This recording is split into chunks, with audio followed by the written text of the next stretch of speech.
So you print something on paper first? Yes. And then? From Holocaust to Mylar. And use the Mylar as a photo tool. The chamber of the show. Copy machines will photocopy. You photocopy. Okay. How you doing? How's my man? Transfer it on. How you doing? Good to see How's the library doing? Any service. Any service. It's made my years here. Without It's your made? library, No, it's any without flat your, surface. I'd be nothing here without your library. Nah, you can't say I'm not that. making this. You don't know how much of Okay. And then develop it with us. yeah. Aaron, it's lovely, hey? No, so just take a little picture here of this. There's more than one layer. There's other layers in the back. Wow, you've done it nasty, Aaron. Sure. Oh, hi, Pepper. How you doing? Good to see you. Good to see you. Hey, Les, You've what never are we been here doing? before. Just gonna get No, inside. no. I take a video of you also in this? Maybe with Aaron? Peter, right. What do I press? No, you just keep it as it is. It's Just smile. My teeth are nice because of him. Don't come inside. Okay. Very must take with you. That's very good. That's lovely. Thanks. Hey, thanks a lot. Okay. It's amazing, the pictures. They're going to have a talk. I think you come inside. Can you look on? This program is take with you. Yeah. Especially at night.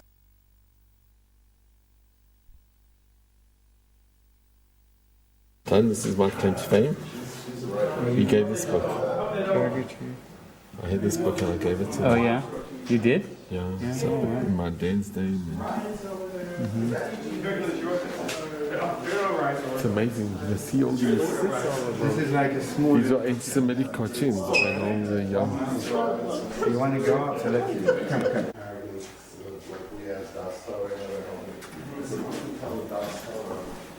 That's what that's it. So, who's the guest speaker? I have no idea. Do you know who the guest speaker is tonight? One of the guest speakers is Arieh. Is he here? No? He's on his way. He's on his way. Okay. Done? Okay, can I just show you? Yeah. Walk around. I have to go to the other room. My name is Arieh, and I am one of the team of the Israel from the Israel Land Fund. We have here Yoel, and we have there the bodyguard, Michael. And we are, I can say another person. No, yeah, we have another person working just of the north of the country in the Galil and Akko, Haifa. But I was asked to talk, especially to focus on Jerusalem and where we are now and the areas around where we are. First of all, the reason to establish the Israel Land Fund, the idea to establish the Israel Land Fund started in my mind somewhere at 2002. At this time, I got to the knowledge that then it was under the ground, but today it was already on the table. Arabs are doing all kinds of activities that are reminding what the JNF started more than 100 years ago. Meaning they established all kinds of funds, Saudi Arabia funds, Iranian funds, the Arab bank funds, and even the Hamas funds. But their idea is they understand that to beat us and to beat the Israeli nation in Israel, it will be difficult with, by fighting with or having a battle with military war or something like that, with weapon. And therefore they decided by money to create all kinds of changes in Israel. Now, when I'm talking about Israel, it's not just Judea and Samaria, East Jerusalem. It's also about Yafo and the central of Jerusalem, and especially, of course, area in conflicts like East Jerusalem, Judea and Samaria, but also the Negev and the Galil. In 2002, I saw a report that it was done for the Ministry of Interior. That they did some work for, then the minister was Natan Sharansky. And from the work that you saw, I could learn that the Arabs are, and this is the report that was done for the government, the Arabs are they have some efforts to create a continuation from Lebanon through Galil, through Samaria, Benjamin area, Judea, and the Negev, and to the Gaza Strip and to Egypt. And this is the report that was not done for me. Again, it's an official report that was done by experts for the government. And they are doing it by getting money from overseas, from all kind of Arab countries, enemy countries. And these enemy countries are sponsoring illegal construction. And they're also not just building illegal construction and buildings and neighborhoods and new villages, they are also buying properties from Jews. Exactly like JNF started to do more than 100 years ago. So this was the first spark, mitzvot, that at least for me lighted something in this darkness that we saw all kind of so much illegal buildings already there all over East Jerusalem and in Judea and Samaria and in the Negev. You see the Bedouin in the north, you see the Arabs, Israeli Arabs. But suddenly you understand it's not coincidence that all of them are doing the same thing and it's looking the same every place, from the south to the north. Now I was involved in buying land from Arabs, but I was doing it for some individuals from overseas that each one bought for himself a few places, but few individuals, families from overseas. But knowing and seeing all of this massive effort and a lot of money, I started to think what can be done, and then I started learning how JNF is working and where is JNF, because really this is why JNF was established, to buy the land. This is in the charter is one thing, not about planting trees, and not about paving new roads, and not about putting playgrounds in the middle of Jewish or even Arab villages like they're doing. There's one thing there, to buy the land of Eretz Israel for the Jewish nation, for the future of the Jewish nation. This is what is written there. There's nothing else besides that. And when I came to them and told them, the first year was that I test them, I told them they have a piece of land between Bat Ain to Kfar Etzion, in Gush Etzion. There's a forester that they own it, 67 dunams. Sorry, 200 and something dunams. But there were 67 dunams that are left. The same Arab that sold it to the JNF before 48, so his children are now offering it then, 2003, 2004, they are offering it for sale. So I told the JNF, look, buy it, complete the deal, complete all the land.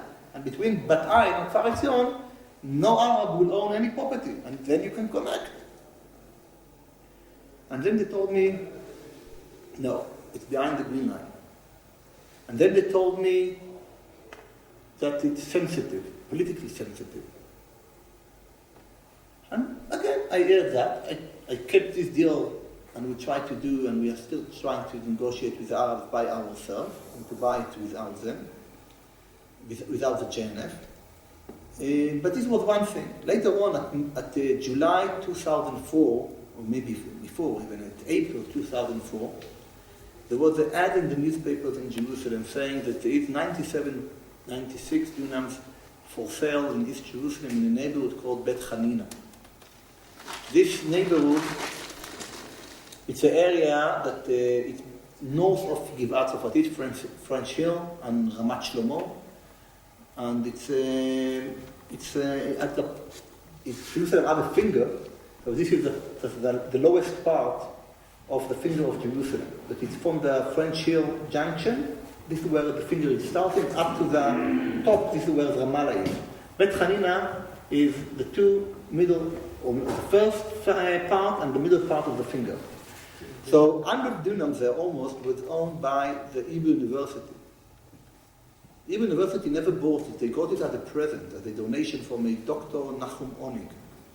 We're sitting here in the Holocaust Museum, so it didn't connect it to that because Nachum Onig, it came from his father, came from German at the beginning, right at the end of the last century, talking about the 19th century.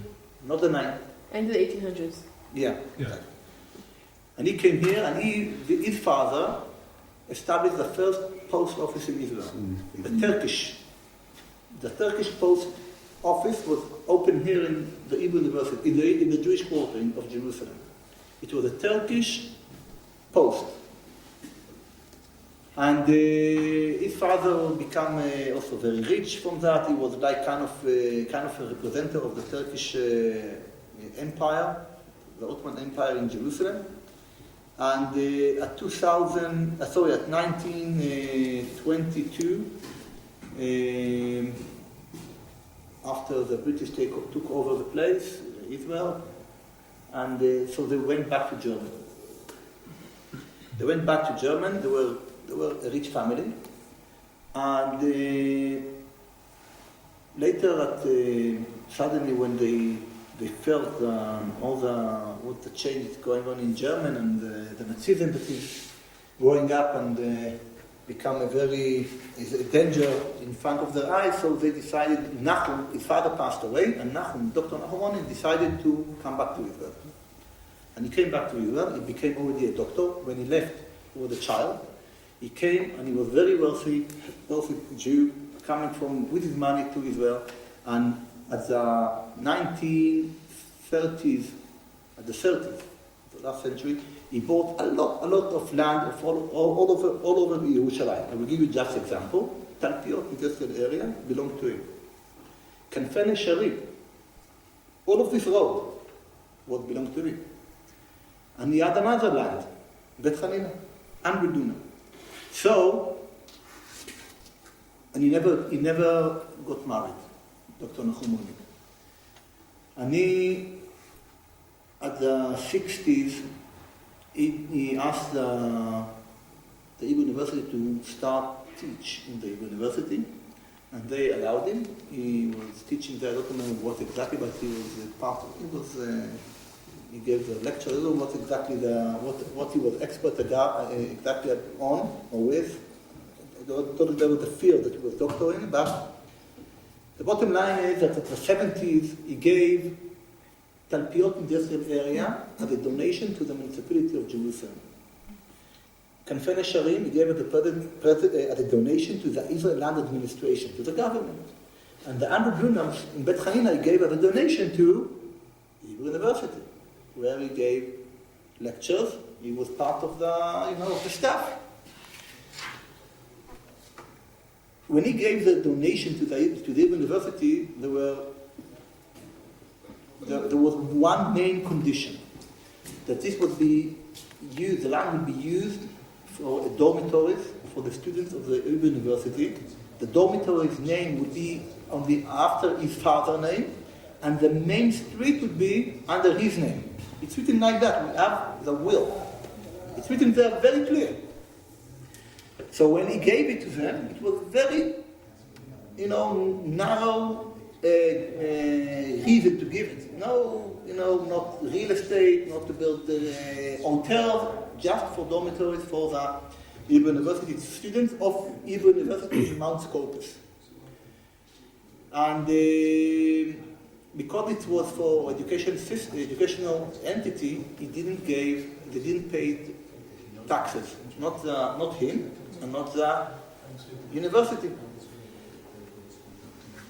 2004, April 2004, I found this ad in the local Jerusalem newspapers. And you see that the Hebrew University is offering this land for sale.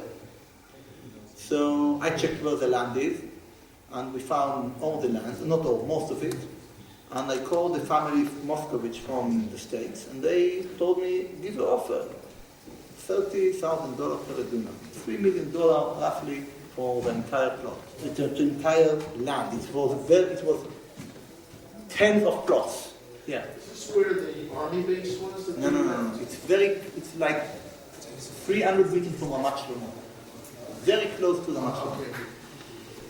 It's where if you take the light train to Pisgat Ze'ev, So there is a station in Bet Hanina where the train is turning right to Pisgat Ze'ev. She said it's from there, it's 2 minutes walk. Very close. Okay. So I gave them an offer, 3 million.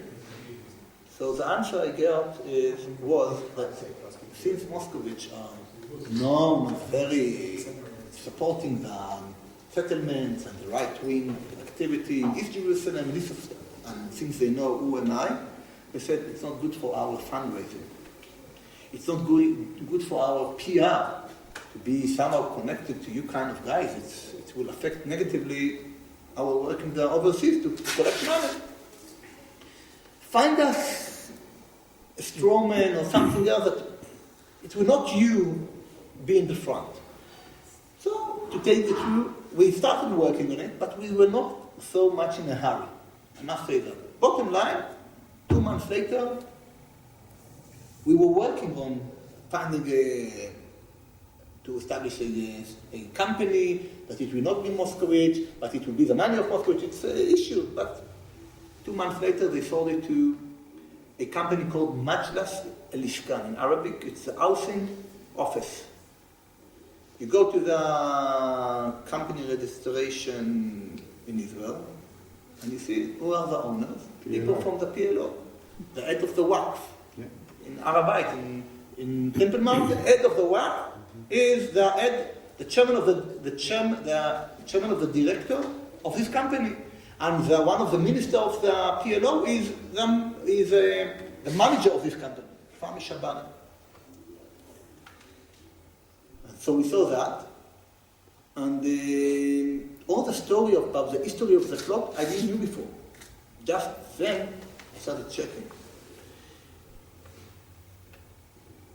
One of the plots, they have a partner, the Hebrew University. The partner, his name is Meir Ezri. Meir Ezri was the only Israeli ambassador that was in the past, in the history, the ambassador of Israel in Persia, in Iran. He was there for 17, 16 years, the Israeli ambassador in Iran, at the Shah time. And he was partner with them in part of the land. And I got to know him once I heard what the Hebrew University did. And I told him what's happening. And then we started checking all the history. And then we found out this comment, what is the purpose of the donation. But when we went and we found the registration in the taboo, in the land, in the Israeli land registry, we found a comment saying there that taxes were not paid for just because of one reason. Because this donation was given for these educational purposes, and therefore the seller and the buyer will not pay taxes. And it's written there that if, from some reason, they will sell it, they need to pay taxes on the land. All the way back? All the way back. You can imagine. Now, how much the Arabs paid for this land? Less than, I would say exactly, 1.287 million dollars. So,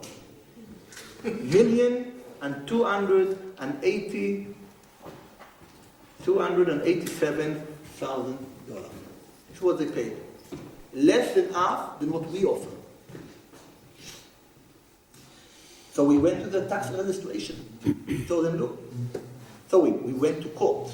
Meir Ezri went to court.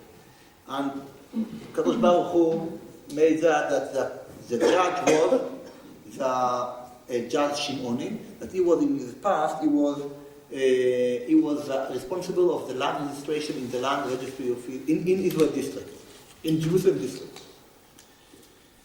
And so we understand the law of registration and all of these issues, and we came to him and we told him, look, we want to cancel that. And we convinced him. And therefore, till now, we talk about 9 years since the deal was done. What happened, we found out that if they want to complete the deal, the Hebrew University need to pay $10 million. Why? Because the taxes are not according to what you got. It's according to the valuation of the land and according to the price that you bought, you were given it. Now, if you were given it for free, and now you need to sell it, the calculation is very simple. It's how much the value of the land when you sold it. Okay? The value of the land was not $30,000 like we offer.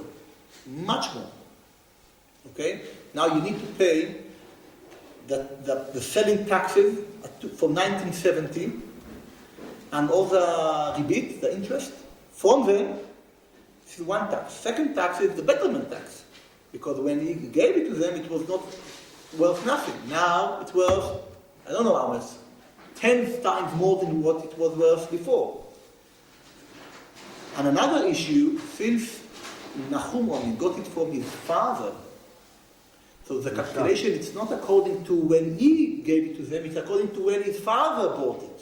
So it's $10 million, almost $9-something million that they need to pay, because today, just to understand, this land, they can build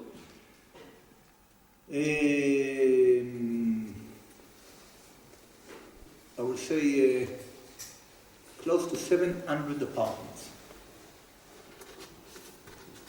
And this is without trying to get more. If they would try to get more, they would get much more. And just because that we stuck this deal, and it's not complete.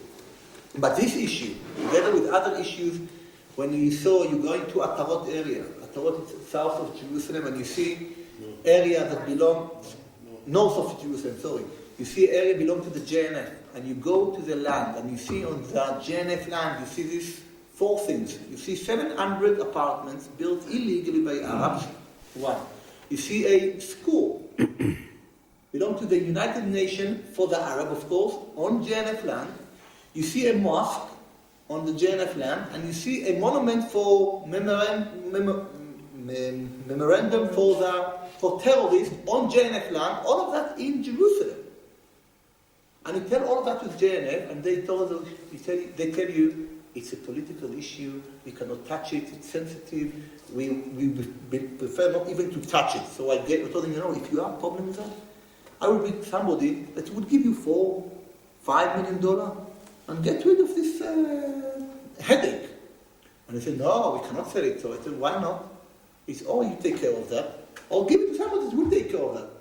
So they said, they told me no, they prefer to be, leave it like it is, more and more apartments, and more shops now they are being built there on land. Maybe my grandfather from England, and my grandparents from, I don't know where, and your grandparents maybe gave the money for this land. Not the last year. Talk about this land was purchased at the beginning of the last century, 1910. The land was purchased at 1910. In this area of Atarot, there was a village called Atarot. And one of the first settlers, the 10 settlers, one of them was Levi Eshkol. Levi Eshkol, the prime minister, was one of them. Later on, Bernd Katzenelson. This was part of the Avoda party, how you call it? The Labour party, the Mapaiga. They were living there on land that was purchased by the JNF, and today, this is what we have there. Now, JNF knows that, ministers know that, police knows that, everybody knows that the money is coming from enemy countries, and sometimes even Hamas, it's terrorist organizations that are involved in this purchasing in Jerusalem, and nobody is doing nothing. Then, all of that, in 2006, is when I decided enough is enough, because there are many other stories. Even in this area of Har Zion, there's a lot of struggle not with Arabs, or with the Christians. It's even worse than that, okay? It's much worse. The money is it's not even the money, it's political pressure how to give this land to our worst enemies, the Christians, not the Arabs, that are wanting this land, not for nationality reasons, for religious reasons. And you see it here, you see it in Mount of Olives, you see it in Har Shmuel, you see it all over, you see it all over, and our government, the JNF, all what I call it the so-called Zionist organizations that are not any more Zionist organizations, they are post-Zionist organizations, they are not doing nothing. This is when I decided to establish the Israel Land Fund, which I started with, of course, with East Jerusalem. Later on, we started to deal with Judea and Samaria, and later in the north, in Galil, Akko, Ramle, Yafo, where there are Arabs. He's doing here some noise, this is another stand. Yeah. No. I'd like to just say a few brief words and welcome everybody to the Matef Hashoah Chamber of the Holocaust. My name is Aaron Seiden.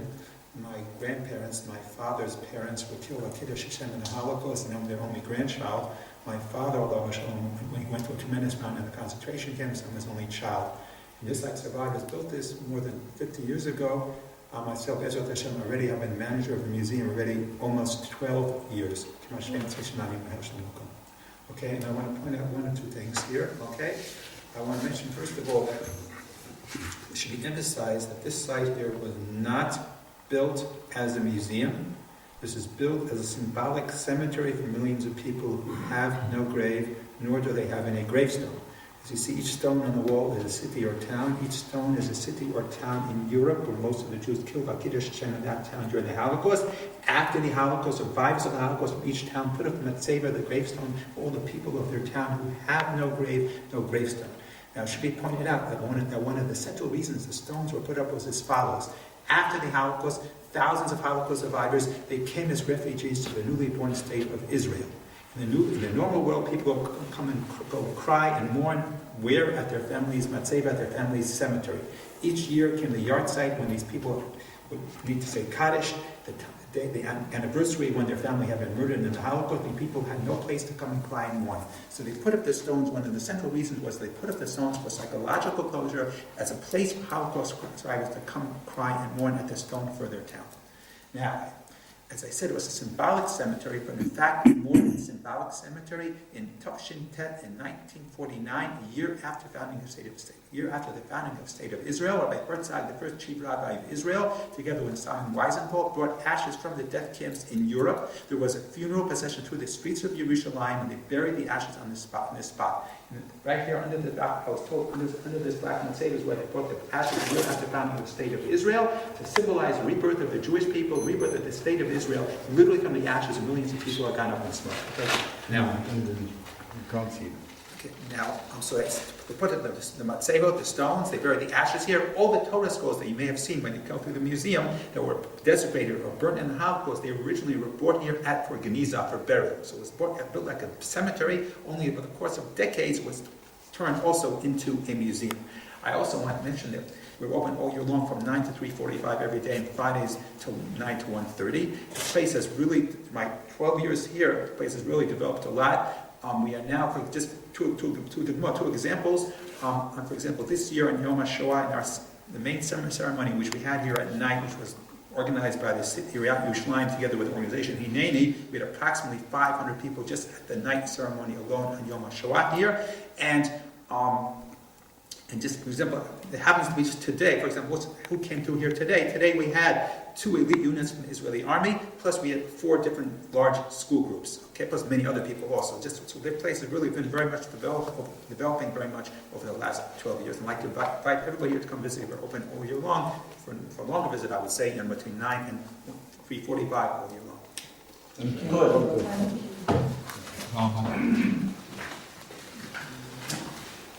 So, what is our schedule, Michael?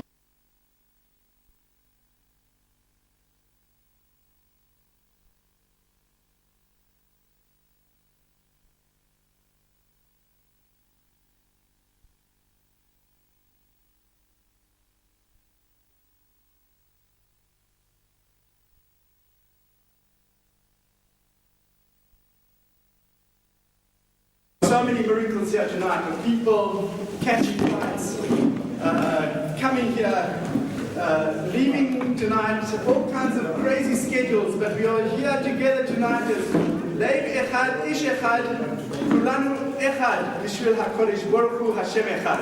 Thank you, Rabbi Baruch. I'd like to start tonight and welcome everybody to Har Zion.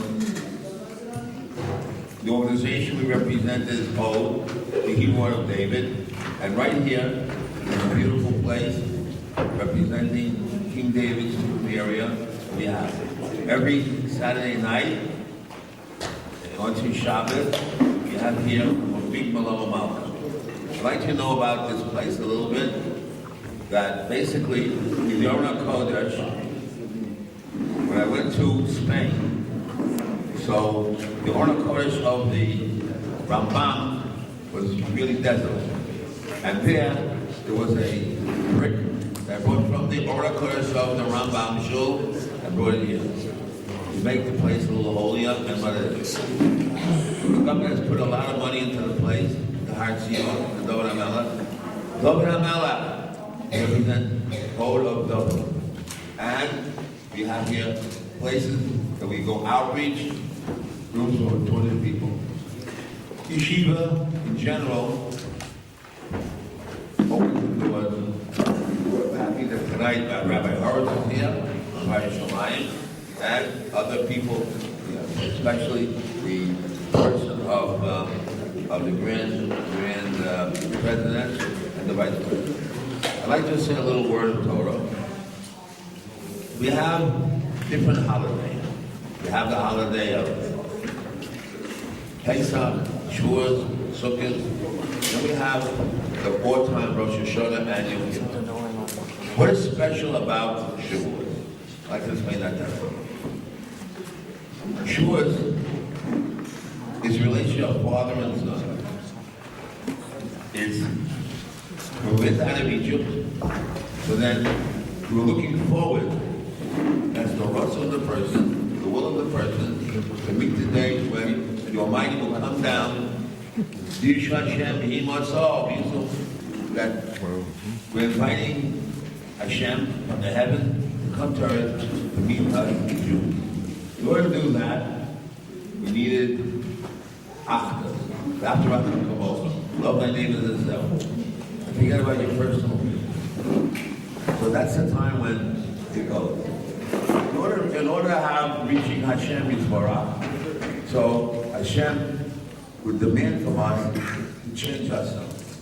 So Rosh Hashanah, the main time is that a person accepts Hashem and Yom Kippur, 10 days, we're supposed to get rid of the block that's between us and HaKadosh Baruch Hu, and therefore we're going to do tshuva. In doing tshuva, there's two ways to do it.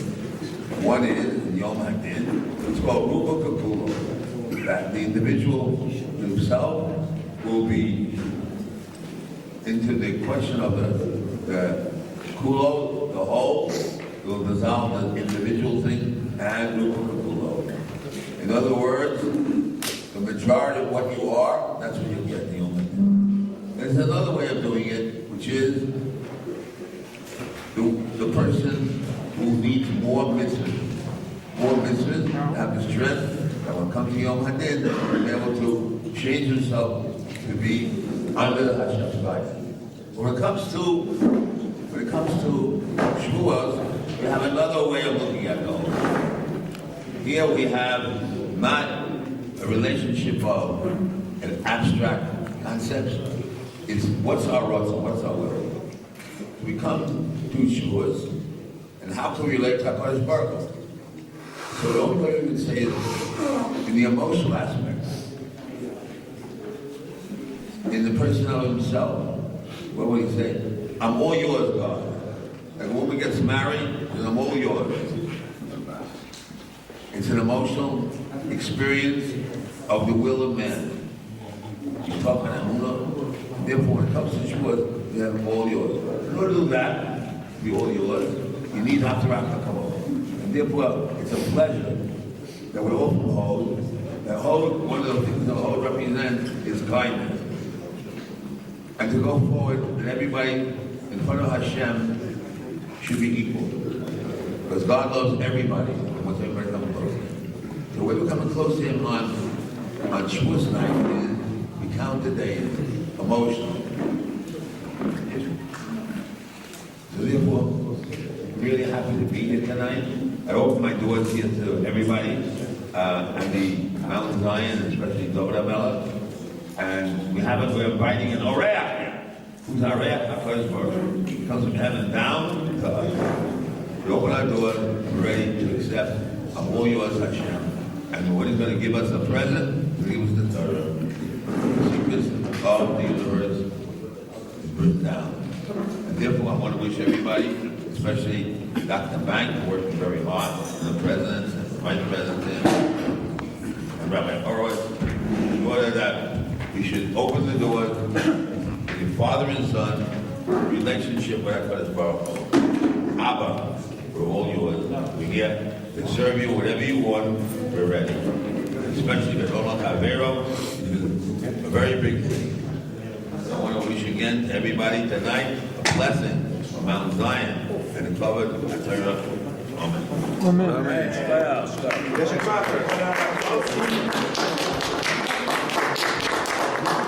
Rav Goldstein has been a member of the HND for the last 18 years and a very enthusiastic messenger of HaKadosh Baruch Hu, sending out the message from Zion. We are very honored tonight, first of all, to have the International Grand President, Worthy Brother Stan Clef, and the Vice President International, Governing Lodge President, Leslie Norman Leibowitz, and also, of course, Rav Horowitz from Devai Yerushalayim, who has also been a Lion of Zion for the last 43 years, plus, and also Yosef Begun. For those of you that don't know Yosef, he was in Siberia with Sharansky. They were beaten with steel poles. They were held in prison cells at minus 40 degrees without windows. And they didn't release for 1 second, 1 moment, their faith of coming back. So we are witnessing tonight world history, 2,000 years of emunah, of all our fathers and mothers. And without any further ado, I'd like to ask Rav Yosef Begun. He has a flight to catch later to America to speak to our brothers and sisters over there. But in the meantime, as one of our recipients of the Lion of Zion Award, Rav Yosef Begun. B'vakasha.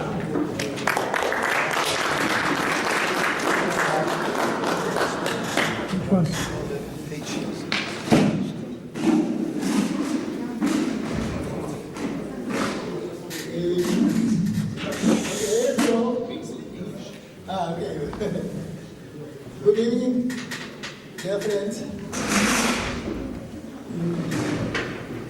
I'm very happy here.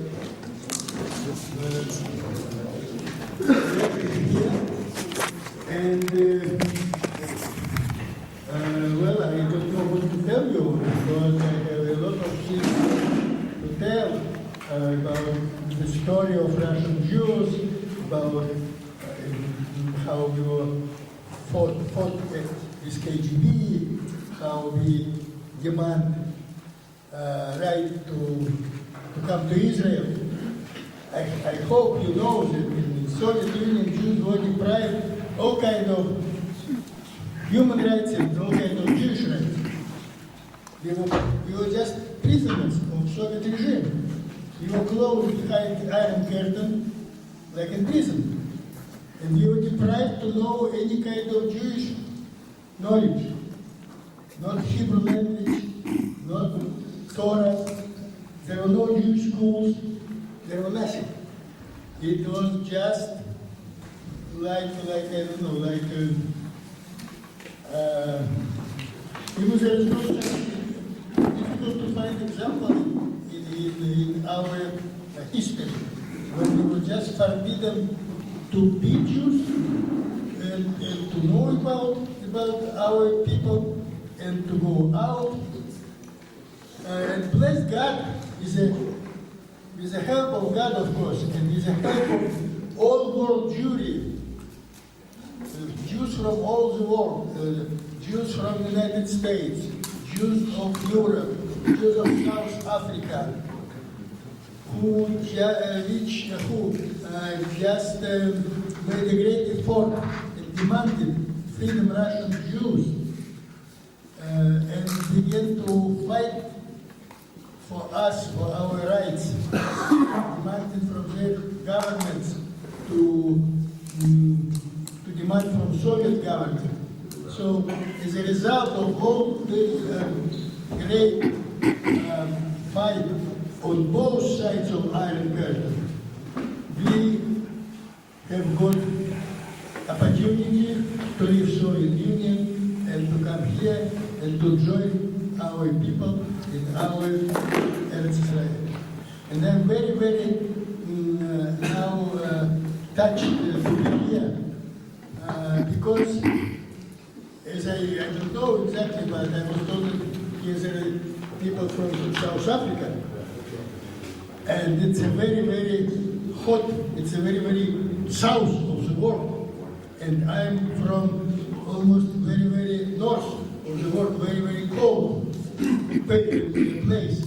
And now we are together here in Har Zion. It's a really great, great just mark, just point that we Russian Jews are free and Am Israel high, and we continue to build our life and our future together in Eretz Israel.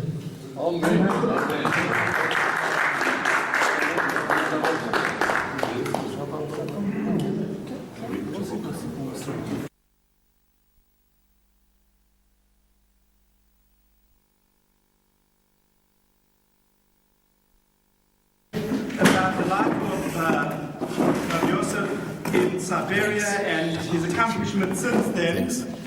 It's an hour video, so we're going to just have a few snippets of the last part, which is really the most exciting part, which is the living embodiment of the Emunah and Bitochen and Siyata Deshmaya of HaKadosh Baruch Hu, that shows from the deepest and darkest places that Hashem can do Kriyat Yamsuf in a Siberian prison to pluck out the neshamas of Am Yisrael and bring them home.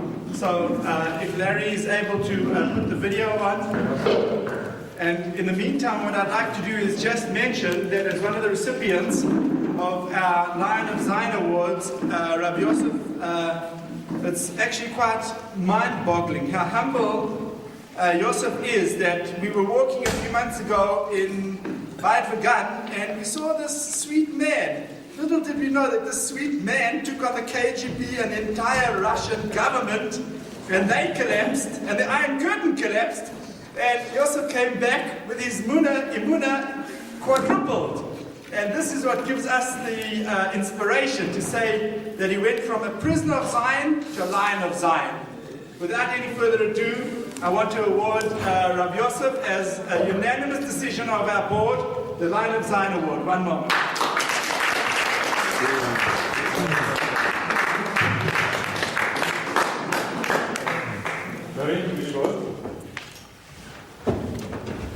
It says, Lion of Zion, Ala Torah, Ba'ala Vodah, Ba'al Tiglut Hasadim.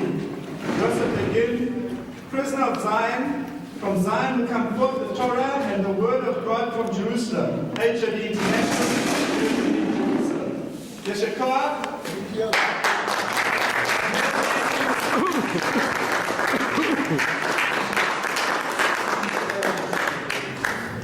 Well, unfortunately, I have no lot of time. I have to leave, but I will be glad to show you some pictures, to tell you some stories. I hope we'll meet later when I will be back after my travel, and I will be very glad to be with you and to tell you, to show you a lot of things. But now, just now, I would like to use opportunity and as a just my guest to you, I have some photo pictures with how we celebrated Hanukkah in Russian prison. And I would like just to give you, dear Dr. Barton, some copies of this picture, so you can show and you can give to people here, and it's my pleasure to give you, okay? Score.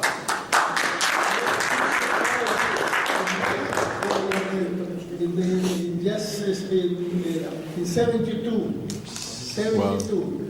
Just it was KGB, it was communist, it was everything just if you were arrested, you were in prison. And it was Hanukkah, and we celebrated Hanukkah, group of Jews, just in absolutely impossible conditions. Even we got a ner to do light of Hanukkah. It was impossible in prison, but we managed to have ner, and in prison was the light of Hanukkah. I have a special story about this, but now I would like to give you some pictures. Thank you very much. And as we say on Hanukkah, Vayamim Ahem Bizman Hazeh. Mamish, we're living and seeing the miracles of Hanukkah ad Hayom Hazeh. Baruch Hashem.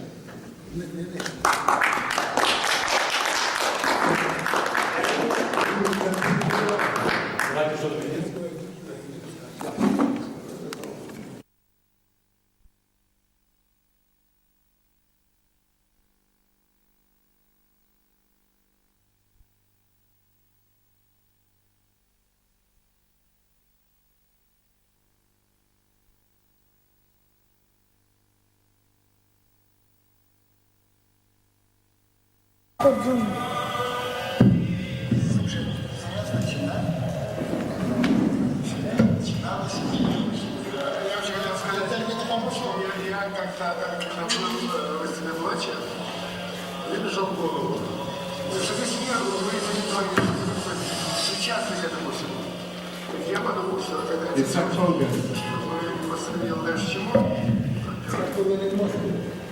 In Moscow, he says, if your father wants to show you something, he puts you on his shoulder. And then you see something different, just a little bit further than your father can see. And while Yosef was in prison, Malibach dedicated songs.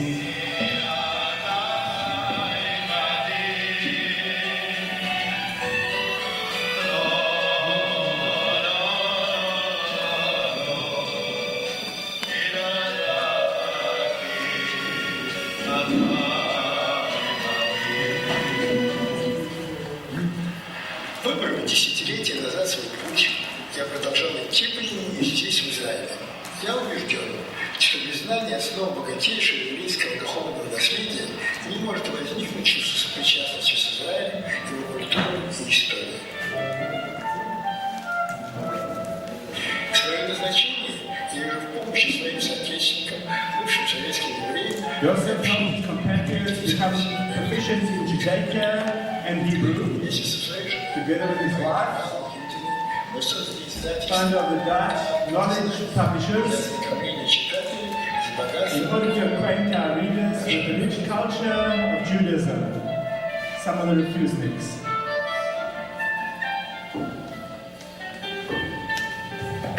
And there you can see Hatzion. At last I came to the white stone city.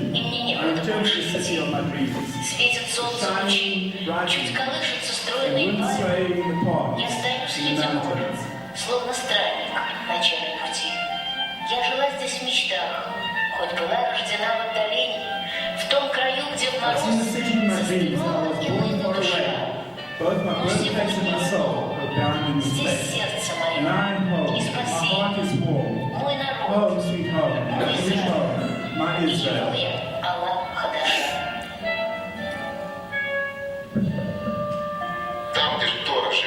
There where Torah and everything else is driven out. Love Esas.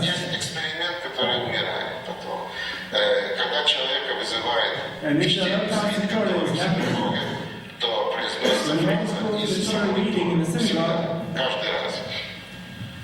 the following phrase is pronounced. And all those who are faithful to our Lord, you are like them. Today refers to any generation. Today is any time. Judging from our historical experience, we can see that nobody could live for a long period without Torah, without the Jewish tradition. Victor Branovsky, member of Knesset, professor at Tel Aviv University. The religion that separated the state, having come, spiritual without any attempts to interfere, then our state will be developing as any other modern Western state.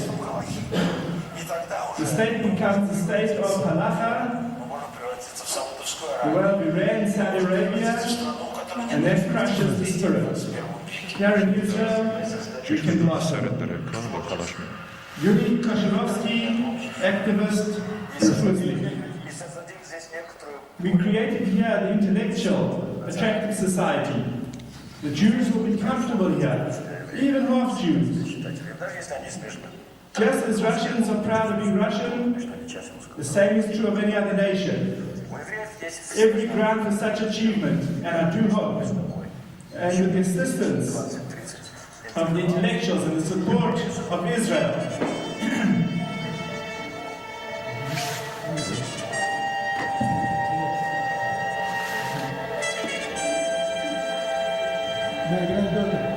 this girl justifies my life, Yosef says.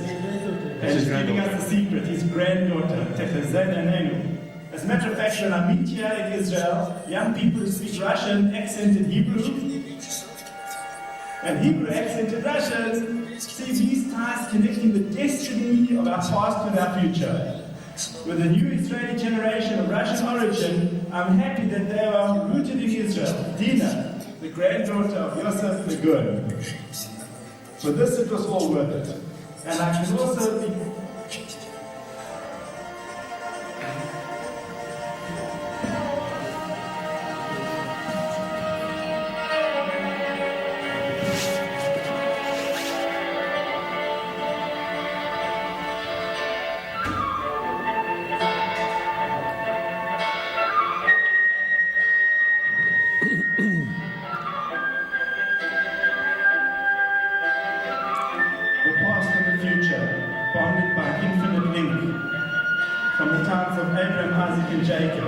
until today.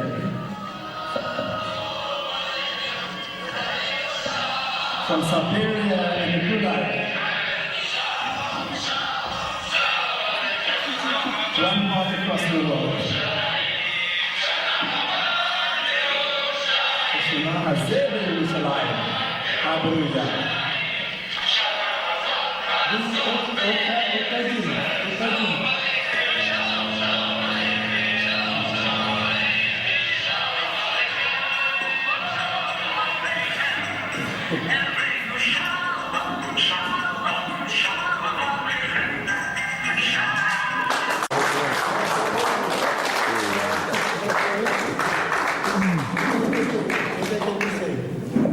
It is only a small part of the movie. The movie is 1 hour, and many interesting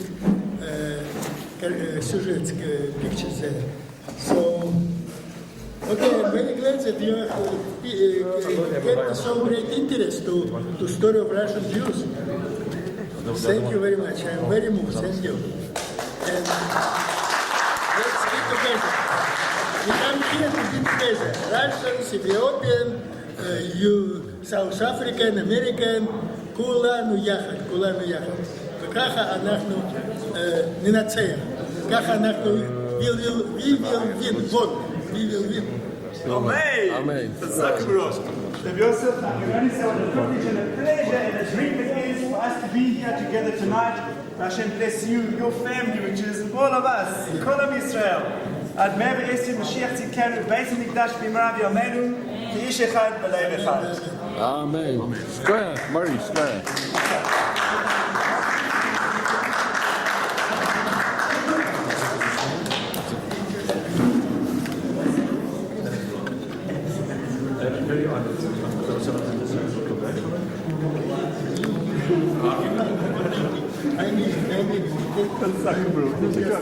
Larry is a friend of mine going back 15 years. Now, why don't you open it up so people can see what you open the money. This is some pictures of Yosef. Episodes in his life during the struggle. Episodes in his life. In his struggle against the brutality of dictatorship and for his Jewish to the freedom of coming home to Eretz Yisrael, Am Yisrael, Torah Yisrael. awesome pictures that depict just a tiny picture. Every picture is its own, their own story. And we look forward when Yosef comes back to have another evening, all of us together. Metz Hashem. Okay. Shkoyach. תודה רבה, ממש תודה רבה. שכוייך. Very shkoyach. Shout to him. Wow. So when you come back, you call me.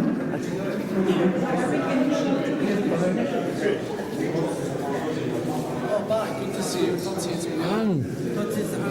Yehuda, how are you? How was the trip? It's excellent. Did you see my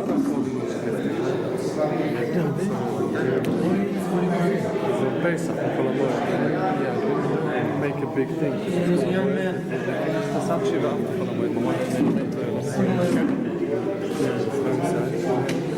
The trip was brilliant. And you used to have Yeah, it's a more personal reflection, but it's a good base the keeper.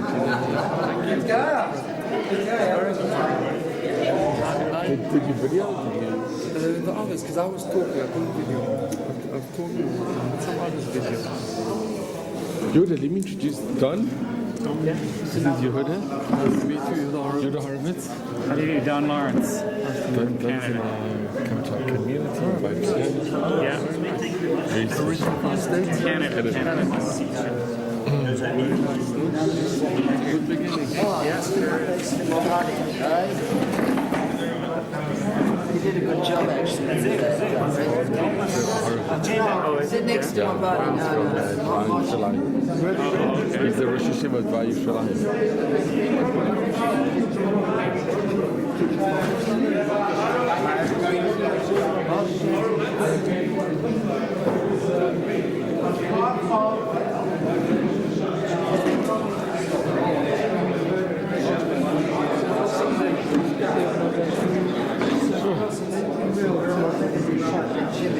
In any event, they did good things. The organization itself is good. On behalf of HAD, Roger David Jerusalem, we're very honored to give Rav Baruch Horowitz the Lion Design Award for Al HaTorah. And on behalf of Lord Ir David, we honor Yeshiva Tevah Yerushalayim for 43 years of unstinted, unbroken outreach across the four corners of the world. And of course, from our generation, there are no words to thank those that are at the forefront of rescuing our brothers and sisters wherever they are in the four corners of the world. Rav Goldstein here at Diaspora Yeshiva, Rav Horowitz in Tevah Yerushalayim, and so many of our generation have been saved from the spiritual wastelands of Siberia and brought home to Torah, Eretz Israel, and experience Olam Haba v'Olam Hazeh. I can testify because 25 years ago, I was at another yeshiva in South Africa, and I had the distinct privilege of being exposed to a taste of the fruit of Tevah Yerushalayim. The son of Rav Horowitz, Yehuda Shlita, was my Maggid Shia. And I always ask the question, if the fruit is so sweet, how sweet is the fruit from the tree? And I had the privilege over the last 15 years of experiencing it, and I can say it's the sweetest in the world. So without any further ado, a few words from Rav Horowitz. The night is late, we have to move very fast, but please, Rav Horowitz, we're honored to have you. And the recipient of the Lion Design.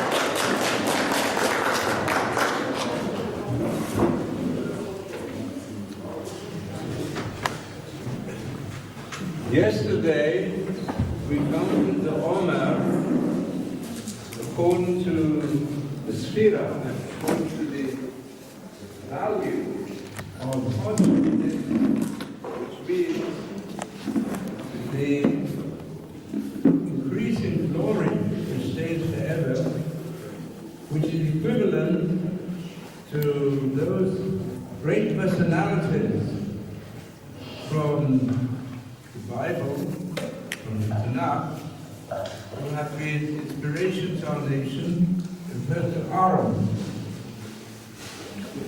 Hillel said that, well known, the whole Torah is to love one's fellow man. And you also made another statement, become disciples of Aaron, pursuing peace, loving peace, and bringing peace between man and his neighbor. And I think this quality of heart has been adopted by the Hebrew order of David. Also heart, which is based upon the principle of spreading love of our fellow man. So people ask the question, when a non-Jew came to Hillel and asked him, please tell me the whole of the Torah on one foot, and then I'll consider whether this is going to be my future, to join with the Jewish people. So Hillel said to him, that which is hateful unto you, do not do as you tell a man. This is the whole Torah, the rest is commentary. But surely there are many more things in the Torah than humanism. I mean, we know there's also a movement of secular humanism. But we can see it's the Hebrew order of David. The symbol is the Magen David, the shield of David. David said, God is my shield. So we see in the Hebrew order of David, spreading closeness to God comes through practicing loving kindness. And our yeshiva is indeed very honored to receive this award from the Hebrew order of David as being, I would say, after Rav Goldstein. He was really the trailblazer to build up a yeshiva that in the center specifically for those who are not yet religious. And I say the truth is, today there is not such a person who we call non-religious from a Jewish angle. They're just not yet religious, but haven't been approached in the right manner. They haven't been approached with the principle of Hillel, love human beings, and that's the way to bring them to Torah, through the power of love. I'm very privileged, Dr. Frank, who has given so much inspiration and help to develop what we're doing in our yeshiva, and also I know he's helped the other institution which is here on Har Zion. So our prayer is that Ki mitzion tetzei Torah. What does Zion really mean? The line of Zion. Zion in the original Hebrew means a signpost. Mankind is drifting. The greatest problem that faces the human species today is that we can travel much faster. We can develop our technology far more intensely than ever before. Could achieve in one moment that which took in previous years could have taken many months. But we've lost our sense of direction. And when you travel very slowly and you take the wrong direction, well, you can fall, but you won't collapse entirely. But when you're traveling very fast, there is an intensity, and you don't know your direction, it brings to a catastrophe. And this is what H-O-D, both the heart in Hebrew, as well as the Hebrew order of David, is helping to re-establish. Therefore, we're very grateful for this gathering here together. It's a great privilege to meet with the Grand President of the International HOD, and also President of the South African HOD, joined together with the local Lishkat Ir David. So, well, I want to express appreciation of Yeshiva Devar Shalayim and hope that we will keep it sealed. This will give direction. Torah really means direction, means counsel. How to show people the right path in life will indeed go out from this place with the return, Mitzvah Hashem, of Mashiach ben David, soon in our days. Amen. Amen.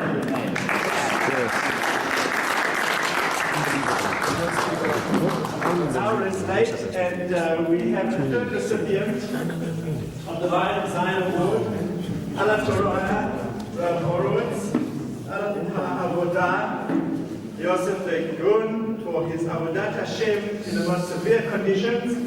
And the third recipient, we are very honored. I had the privilege during Chol HaMoed Pesach to experience something that took me quite literally out of my neshama, something that requires a king to wake up his nation. And it requires a lion like a king to really roar to his nation. And there I was at Kever Shmuel HaNavi that announced David HaMelech should be there. 3,000 years later, there we were standing on Chol HaMoed Sukkot, carrying another lion in Zion, roaring across Yehuda and Shomron, that the mountain shook, and everybody listening shook. And this is really the message we have today.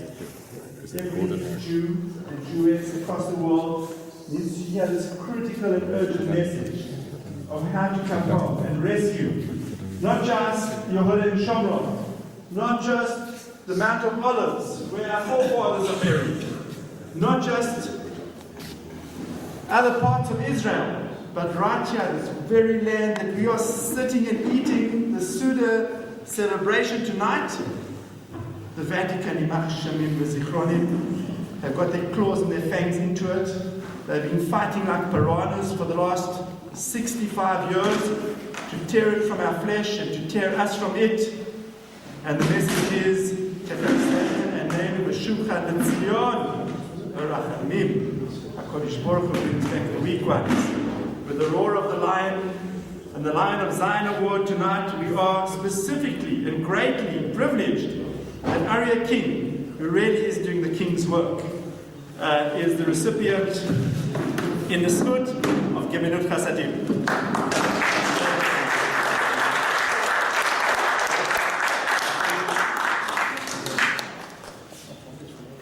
Of course, this is the Israel Land Fund, which is quite ironic because, let's face facts, the land of Israel is for the nation of Israel, according to the Torah of Israel.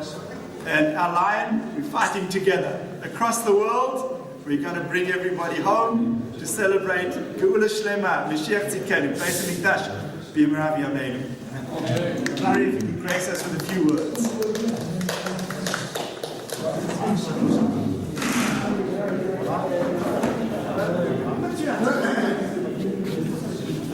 Thank you, Dr. Wan, for all the work. I apologize my English is not so good.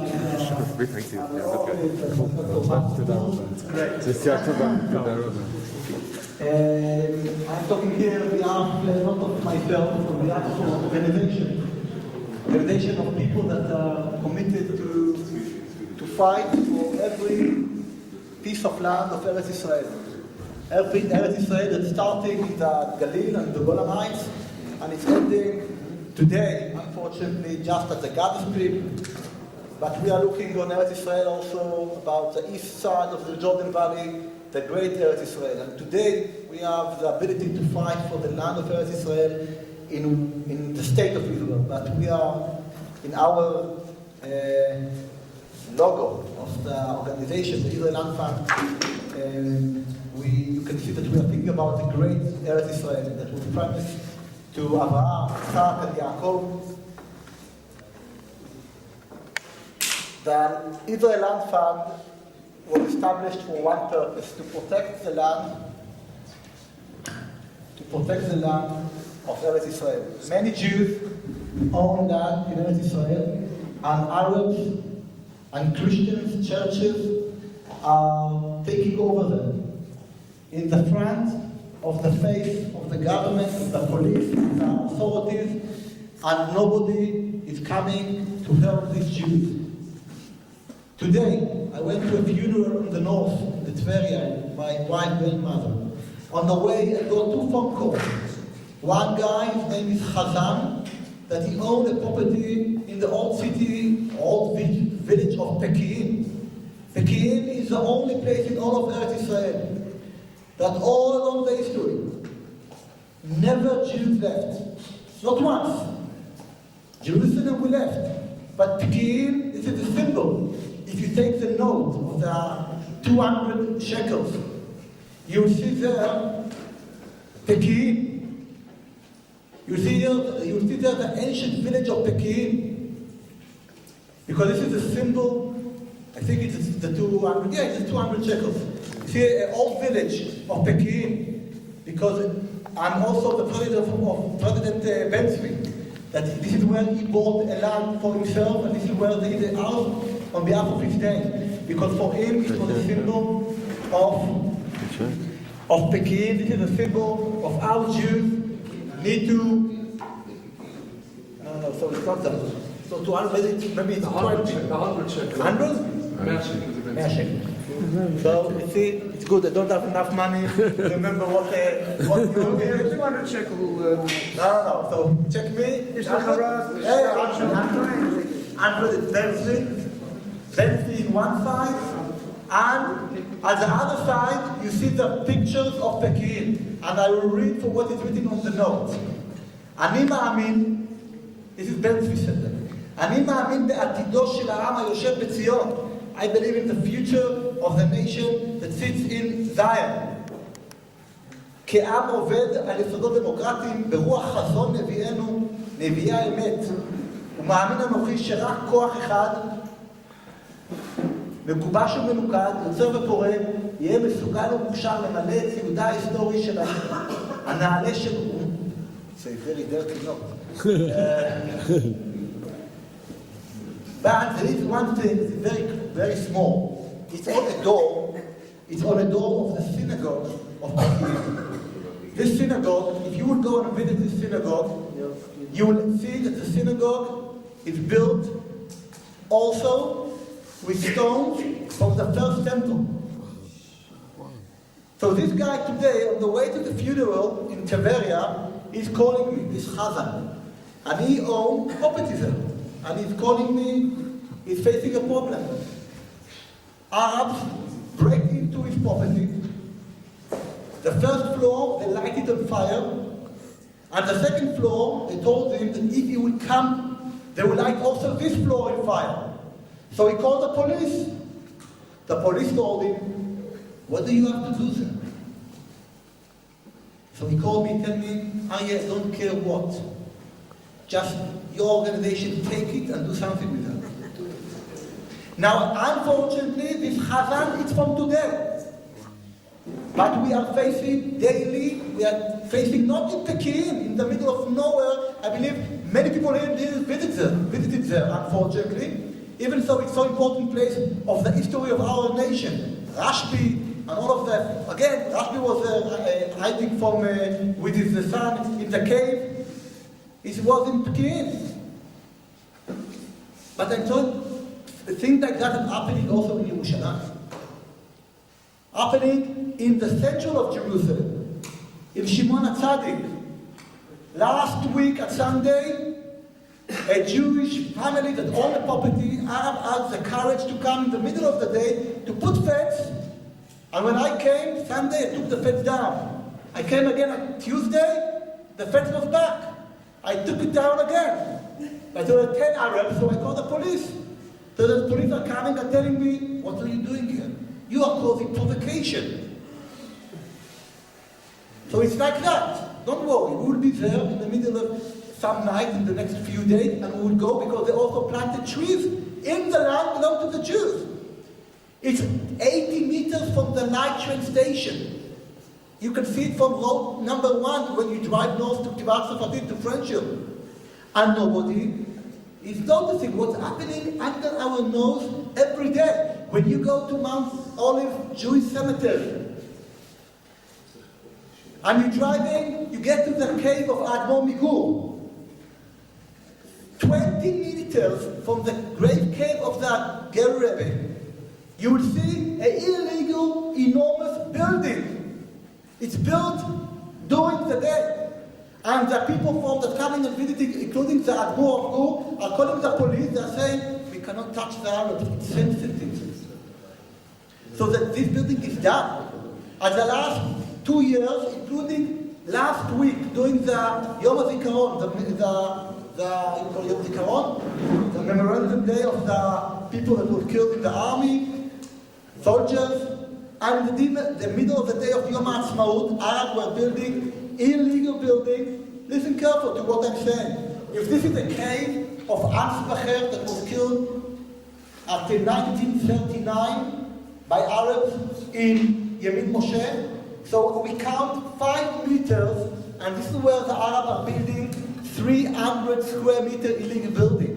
And next to Ansbacher, 10 meters behind of him, Menachem Begin is buried there.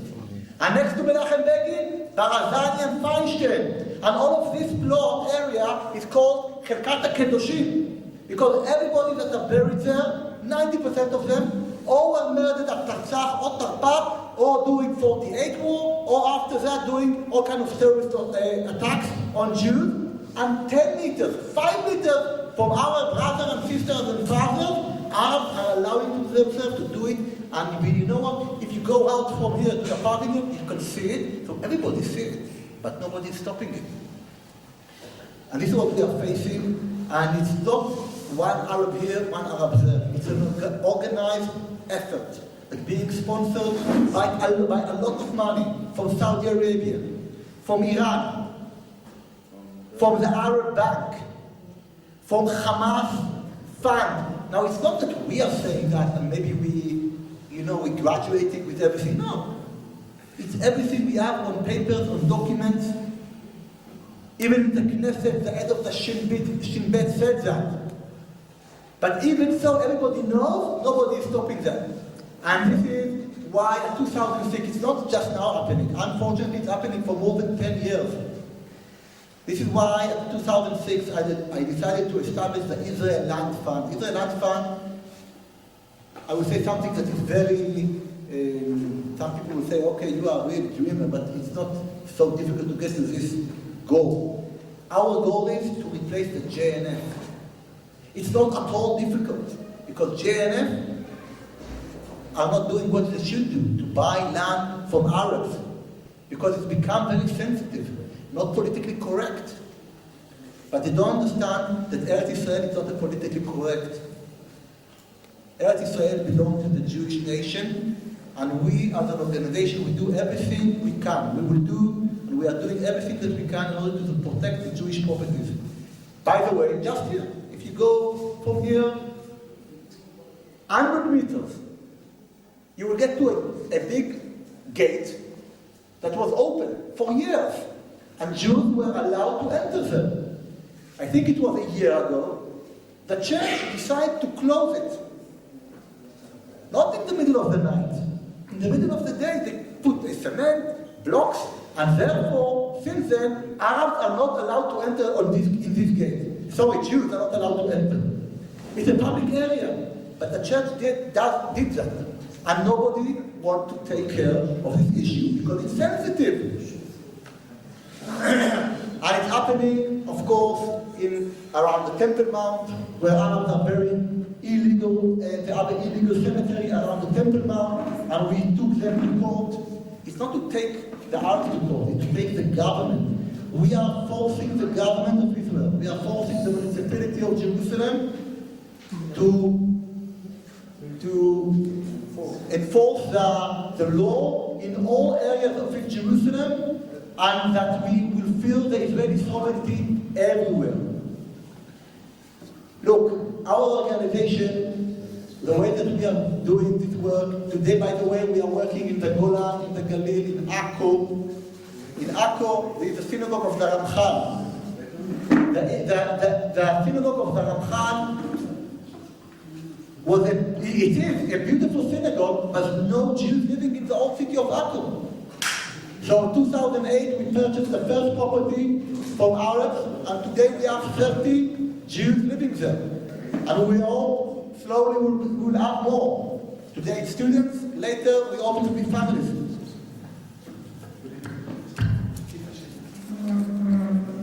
Anyway, without that I can talk also, maybe it's even better. I'm saying just that. The struggle on Eretz Israel is not just in East Jerusalem, it's not just about Judea and Samaria, it's about all over Eretz Israel. It's about Galil, Akko, Yafo, Negev, of course, Bedouin in the Negev, Arabs in the Galil, Arabs in East Jerusalem, Arabs and Bedouin in Judea and Samaria. But again, the problem that we are facing is that the Jewish nation doesn't know what's happening, what's the reality, what are the facts on the land. How much it's difficult to me to tell you, that Jerusalem is already divided. How many of you know that there are 8 neighborhoods in Jerusalem that nobody here in this room is allowed to enter to? 8 neighborhoods that nobody in this room is allowed to enter. And I'm apologizing. If there is an Arab here, so he's allowed to enter there. But no, there is a big sign there that the government of Israel put in Yerushalayim. I'm not talking about Judea and Samaria. I'm talking about Yerushalayim. And on the sign is written that the entrance for Israelis is forbidden. And this sign was put there by the Israeli government. And if you don't do that, and you, as members of the Hebrew Order of David, and people that are here, I believe it's people that are more than the average, are interested in what's happening in Jerusalem. If you don't know that Jerusalem is already divided, you can understand how much we are in a problem, because there is no any pressure on our leaders to correct this situation and to take off this time from where they are. So, in the Israel Land Fund, we are dealing with buying land from non-Jews, from Christians, from Arabs. It's not that we are buying. We as an organization, we didn't purchase 1 meter. We don't own 1 centimeter.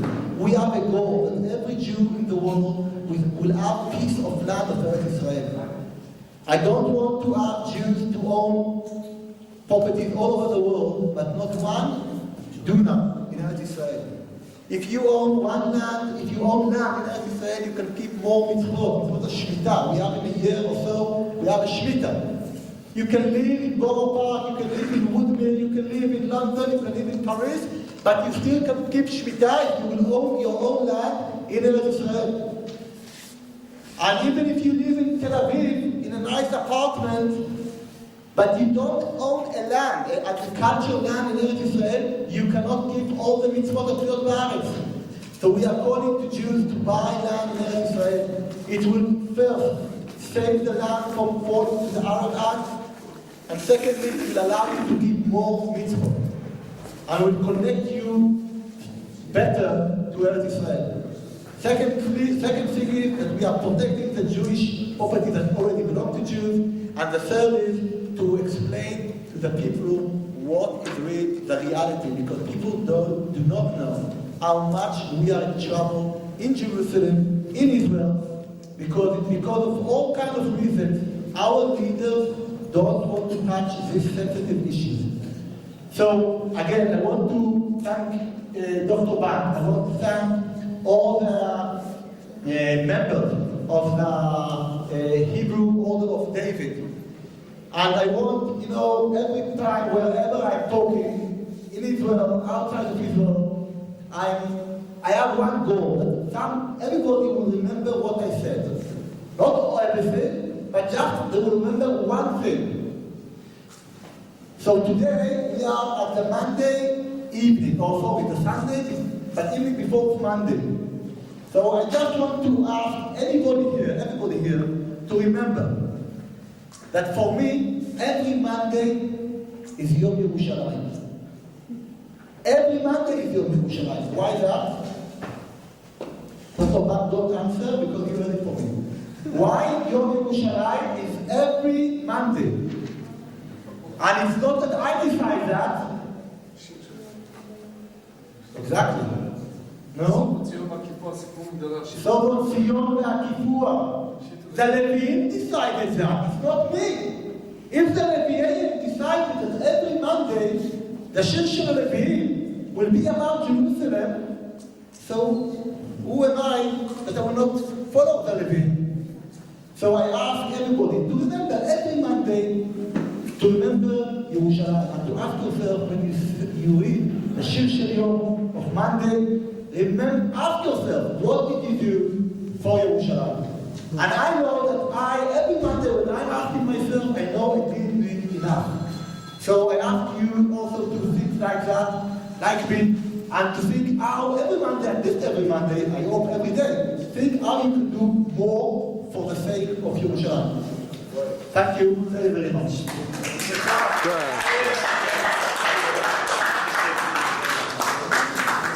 Have a very special savor for our Aryeh to arm him to the teeth. As an endodontist, this book is serious material. Where heaven touches earth. Jewish life in Jerusalem from the primordial times to the present. I just want to quickly read the dedication and a tiny story. Dedicated to Aryeh King and the Israel Land Fund, with all Torah's blessings today and always. HOD, Ir David, King David's Banquet Hall, Mount Zion, Jerusalem, our eternal capital. If anybody thinks any of this is academic, let me read you a story from almost 2,000 years ago. David HaMelech, may he live forever. David HaMelech, Chai V'Kayam. Mount Zion is revered as the site where King David and other kings of the house of David are buried. Today one can visit a modest hall on the ground floor of a large structure which is said to be built on top of the actual burial cave. In this hall lies a marble slab marking the spot below which King David is buried. The entrance to the burial cave has been unknown for several centuries. The following story was documented in the year 1170, at the times when the Crusaders were in control. It was during the times of the Jewish Rabbi Benjamin of Toledo, who passed through and recorded as an eyewitness this account. The Crusaders had constructed a large elevated platform on Mount Zion. One of the platform walls collapsed. The patriarch called to his servants and asked them to rebuild it using stones from the ancient retaining walls of the Temple Mount. The servants worked with dozens of Arabs, and they began to remove stone by stone. One morning, one of the workers invited his companion to a feast before going to work. When they finally arrived, they were scolded for coming late. "Don't worry," said the Arab. "When all the other workers leave, we will work late." As they worked along late that afternoon, they took out a large stone, revealing the entrance to a cave. "Let's explore and see if there's treasure inside," whispered one of the Arabs to the other. Inside, they were able to walk upright. After a short passage, they found themselves at the entrance of a huge chamber built with marble pillars and overlaid with silver and gold, about the size of Teddy Stadium. Before them, they saw gold tables with golden scepters, crowns with diamonds and gold. That was the grave of King David. To the left, they saw the grave of King Solomon. Further away were the graves of the other kings of Israel. Besides this, they noticed treasure chests with unimagined amounts of treasures. Gathering their courage, they proceeded to enter this hall. Suddenly, a massive wind struck them down on the ground. They lay there unconscious until nightfall. Then another wind started to whistle up by them, and with a human voice, they heard screams, "Arise! Get out of here urgently!" They scrambled for their lives out of the cave as fast as their legs could carry them. Petrified in a state of terrible shock, they dashed to the patriarch, who told them they told him every word that had happened. Realizing this was an ancient Jewish graveyard, the church official thought that the Jews might help to unravel this mystery behind the story. He summoned Rav Avraham, a Chassid of Constantinople, who was living in Jerusalem at the time, hoping that this Kadosh rabbi would explain the mystery. After hearing the Arab story, Rav Avraham said, "The cave is truly the burial place of the kings of the house of David. Tomorrow we will enter with these Arabs and see it for ourselves." The next morning, Rav Avraham and the patriarch waited for the two workers. When they failed to appear, the patriarch sent a messenger to bring them. The messenger returned in panic. "I found them," he said, "lying dead in their beds." Shivers rippled through all those that were there. "This is a sign and a warning," said the rabbi, "that God does not wish to show this holy spot to any other human beings." The patriarch agreed. He had the entrance of the cave sealed shut, and the stones returned to their place at Goel Mashiach Tzidkenu. That place is a minute from here. It's the entrance to Kever David, Kever Shlomo HaMelech, and please God soon it will be reopened and revealed with Mashiach Tzidkenu, Kol Am Yisrael, Chazar Habayta, Yimerav Yameinu.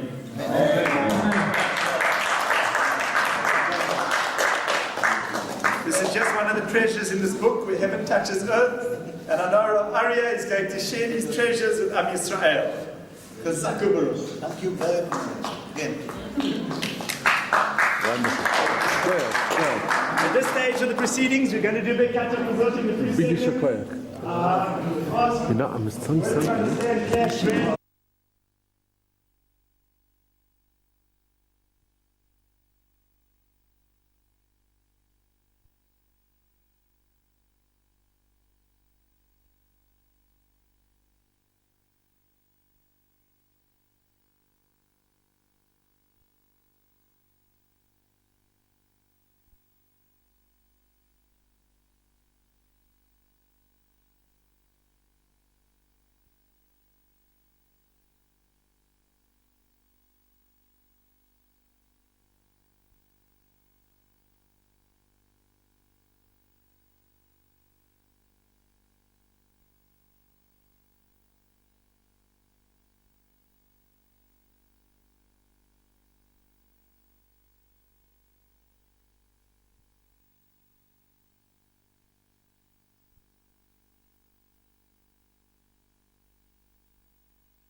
Thank you. And what the Rabbonim said, because is that our motto is V'ahavta l'recha kamocha, which is love thy neighbor as thyself. But nowhere does it say the neighbor has to be Jewish. Or does it? So I don't really understand why we're having this problem with the neighbors. I'm not a politician. The Hebrew Order of David doesn't stand for politics. We are against anti-Semitism, we're against intermarriage, and we stand for V'ahavta l'recha kamocha in the sense that we try to do good for others.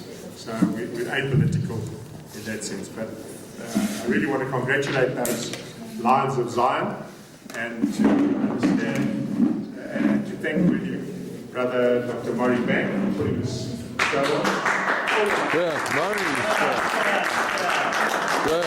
And for the opportunity to be here yet again in Jerusalem. And so I'm here with Ariel. Norman Leibovitz from South Africa. And we're on our way back. We leave tomorrow morning. And all I have to say, the last thing I have to say is the intro.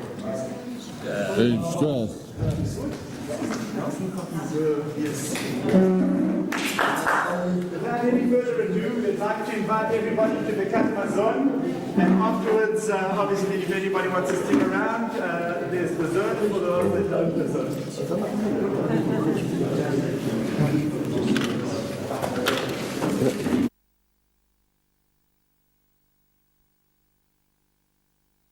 Hello.